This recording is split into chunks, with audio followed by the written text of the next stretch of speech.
None other than Chief Minister of Kerala. He has made it an issue because the election is coming. Assembly election is coming in the month of March or April. That is why he has sent one MLA and also Rajya Sabha member to this Kogilu.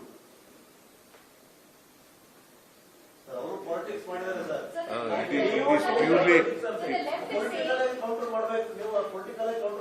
counter ಮಾಡಿದೀವಿ ರೀ. ಆದರೂ ಕೂಡ on humanitarian grounds we are going to give alternative accommodation to these people.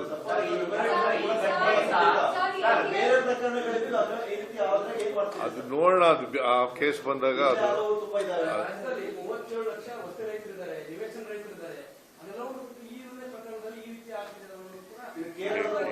ಹೇಳಪ್ಪ ಇಲ್ಲಿ ಬಡವರಿಗೆ ಕೊಡಬೇಕಂತ ಮನೆಗಳು ಕಟ್ಟಿದ್ದು ಇದು ಬಡವರಿಗೆ ಕೊಡಬೇಕಂತ ಮನೆಗಳು ಕಟ್ಟಿರೋದು ಇದು ಕಟ್ಟಿದ್ದು 1 ಲಕ್ಷ ಸ್ಕೀಮ್ ನಿಮ್ ಕಾಲದಲ್ಲೇ ಬಂದಿದೆ. ಇದು ಈ ಮನೆಗಳು ಕಟ್ಟಿರೋದು 1 ಲಕ್ಷ ಮನೆಗಳು ಕಟ್ಟಿರೋದು ಬಡವರು ಕೊಡಕ್ಕೆ. ಯಾರಿಗೆ ಮನೆ ಇಲ್ಲ, ಯಾರಿಗೆ ಸೈಟ್ ಇಲ್ಲ ಅವರು ಕೊಡಕ್ಕೆ. ಇವರೆಲ್ಲ ಸೈಟ್ ಇಲ್ಲದವರು, ಮನೆ ಇಲ್ಲದವರು, ಇವ್ರ 1 ಲಕ್ಷ ಮನೆಗಳು ಕಟ್ಟಾಗಿವೆ. ಒಬ್ರು ಮಾತಾಡ್ರಿ. ಒಂದು ಪ್ರಶ್ನೆ ಸರ್, ಇವಾಗ ತುಂಬಾ ಜನ ಬಡವರು ಇದ್ದಾರೆ, ಅವ್ರಿಗೆ ಮನೆ ಇಲ್ಲ. ಇವಾಗ ಇಲ್ಲಿ 10 ಜನ ಇದ್ದಾರೆ ಅಂದ್ರೆ ಅವ್ರಿಗೆ ಮನೆ ಇರಲ್ಲ. ಇವಾಗ 10 ಜನನು ಬೇರೆ ಮನೆ ಕಟ್ಟಿದ್ರೆ ಕೇಳಪ್ಪ ಇಲ್ಲಿ, ಈ ಮನೆಗಳು ಕಟ್ತಾ ಇರೋದು ಯಾರಿಗೆ? To whom you are building these houses? To whom? To sightless and houseless people only. We are accommodating these people because these people are also houseless and sightless people. ಪ್ರಶ್ನೆ ಅದಲ್ಲ ಸರ್, ನಾಳೆ ಯಾರಾದ್ರೂ ಅತಿಕ್ರಮ ಪ್ರವೇಶ ಮಾಡಿದ್ರೆ ಅವ್ರಿಗೂ ಮನೆ ಕಟ್ಕೊಡ್ತೀರಾ ಸರ್? ಇದು ಒಂದು ಉದಾಹರಣೆ. ಅದಕ್ಕೆ ಹೇಳಿದ್ದು, ನಾನು ಮೊದಲೇ ನಿಮ್ಗೆ ಹೇಳಿದ್ದು, ಅಧಿಕೃತವಾಗಿ ಬಡಾವಣೆಗಳು ಬರಬಾರದು, ಬೇರೆ ರೀತಿ ನೋಡ್ಕೋಬೇಕು ಅಂತ ಅಧಿಕಾರಿಗಳಿಗೆ ಸ್ಟ್ರಿಕ್ಟ್ ಇನ್ಸ್ಟ್ರಕ್ಷನ್ಸ್ ಕೊಟ್ಟಿದ್ದೀವಿ. ಒಂದು ವೇಳೆ ಬಂದ್ರೆ ಅಂತ ಅಧಿಕಾರಿಗಳ ಮೇಲೆ ಶಿಸ್ತಿನ ಕ್ರಮ ತಗೋತೀವಿ.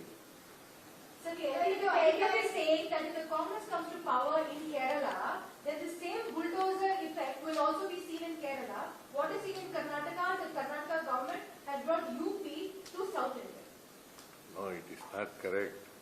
See, it is a government land on which these people are living there by making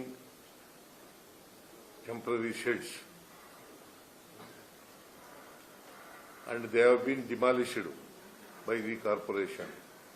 Not fit for human habitation, sir. Dangerous to live there, sir. On the ground of humanitarian grounds, we are making alternative arrangement to these. What is Kerala's interest in Karnataka like this? I don't know. Please ask Pinarayan. It is a political. See, they make it a political issue. Please ask Pinarayan. They said See, they may say anything. According to me, we don't allow anybody to construct a house illegally.